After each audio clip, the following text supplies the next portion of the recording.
two dual drawer air fryers. One is a bestseller that cost £230 and the other one I picked up from Lidl for just £55. The choice might seem obvious unless the cheaper one cuts corners in ways that you won't notice until you get it home. So I spent the last week comparing them side by side to find out where Lidl saved the money. And by the end of the video, I'd actually changed my mind about which one I'd recommend. So first, one big noticeable difference between these models is size. The Ninja is taller and slightly deeper, and so are its drawers. Lidl don't actually advertise the capacity of their air fryer, but I measured it, and each drawer is 4 litres, making it an 8-litre air fryer. That's bigger than the standard Ninja Dual Zone, but slightly smaller than the Ninja Foodie Max that it's clearly styled to resemble. So as you may know, the first thing that you should do with any new air fryer is run it for 10 minutes at a high temperature to burn off any factory smell. And also, quite important is to check that you've removed all the packaging from the drawers before you turn it on. Now you'd think that given the number of air fryers I've tested over the last 3 years, this would be something that I would easily remember to do. But here's evidence that we can all do daft things. By the way, for those of you who are concerned about things like forever chemicals, one big tick in the box for the Lidl is that, like the Ninja, its crisper plates have a PFAS-free non-stick coating. So enough on the specs, let's see how they cook, starting with hash brown bites. The packet says 11 to 13 minutes at 200 Celsius, so I added an equal number to both air fryers and gave them a shake halfway through. This was what the two batches looked like side by side when the cooking time was up. You could even still see the difference when they were mixed together in one bowl. So round 1 of the food tests goes to Ninja. So potatoes had interesting results, but what about bacon? My air fryer timing's worktop saver told me that bacon should be cooked at 220 for 6 minutes.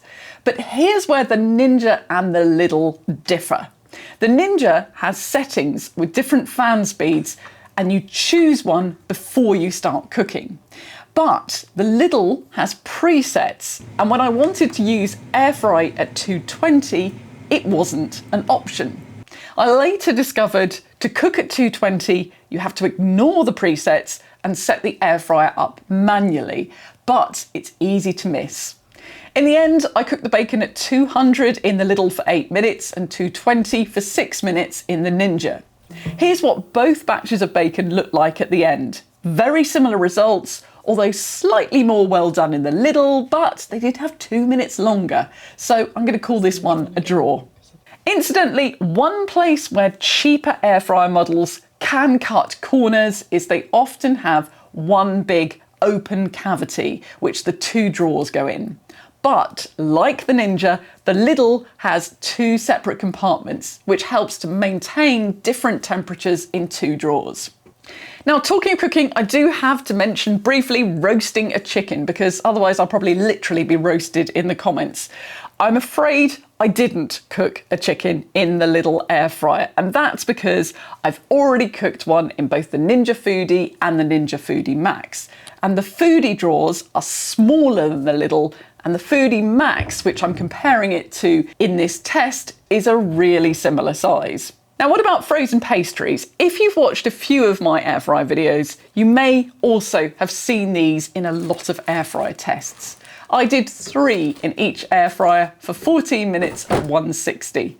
Here's what they look like at the end. Very similar, but again, the ones on the right, which came out of the Ninja, were marginally more cooked than the Lidl ones. So the Ninja is the winner for this test. So because I had slightly different results with the hash brown bites and the pastries, I wondered whether both drawers of the Lidl were reaching the right temperature. It's not uncommon for an air fryer to have one drawer which runs hotter than the other. And actually, when I measured my Ninja this week, there was a 10-degree difference. The left drawer reached 198 and the right drawer was 208. In the Lidl, the left drawer was 190 and the right drawer was just over 200. So neither models were perfect. Now, more food tests on the way in a second, but if you like what you've seen so far, please give this video a thumbs up and hit the subscribe button. It helps more people find the channel, which ultimately helps me keep buying these appliances and making these videos. So on to our supper test, cooking sausages and potatoes in both drawers of both air fryers using the sync finish function, which is available on both the Ninja and the Lidl. And it allows you to set the drawers up with different times and then let them finish together. I added the sausages to the left-hand drawer of each and the potatoes to the right. In the end, our appetite for potatoes was slightly bigger than the space in the drawers, so after the sausages were cooked, we ended up splitting the potatoes between all 4 drawers, and then I plated up a meal from each air fryer, and there was no noticeable difference. Another draw for this food test. Now, there's one dessert which can really expose a dodgy air fryer, and that's melting in the middle chocolate puddings. For these to be perfect, they have to be firm enough on the outside to hold their shape while still runny in the middle. And when I make these, it's probably the only time I actually bother preheating an air fryer. They need 3 minutes preheating, 11 minutes cooking, and then 2 minutes resting. I put 2 puddings each in the hotter drawer of both air fryers, and after cooking time, the Ninja puddings had slightly better structure than the Lidl ones. But the real moment of truth was cutting into both. And yes, they did both have runny middles, but because the Ninjas have better shape, I'm going to make them the winner of this round. Incidentally, I know what you're thinking about these chocolate puddings. You wouldn't like them at all, but just in case you want to be very certain and rule them out, I'm going to drop the recipe in the description below. Now, of course, food results are great, but what also matters is energy use. Most of us have air fryers at least partly to help save a little bit of money on energy costs. Of course, this test isn't going to be entirely fair because the Ninja is about 19% larger.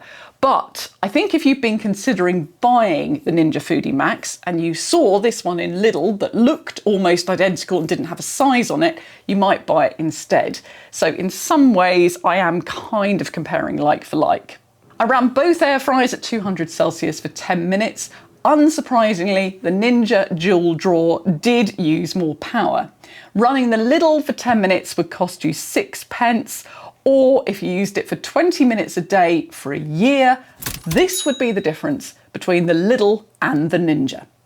Which means the purchase price and a year's worth of running costs for the Lidl would still be less than half the price of a Ninja, which makes it an easy win on energy costs for the Lidl.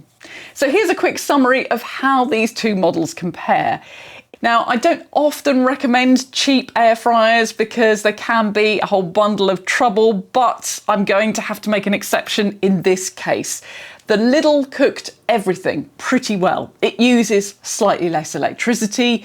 It has PFAS-free crisper plates, which are normally only found on premium models, separate cooking chambers, sync functions, and it costs just £55.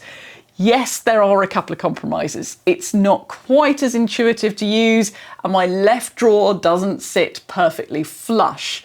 But unless you specifically need the larger capacity of the Ninja Foodie Max, I would save my money. Any questions? Just drop them below. Thanks for watching.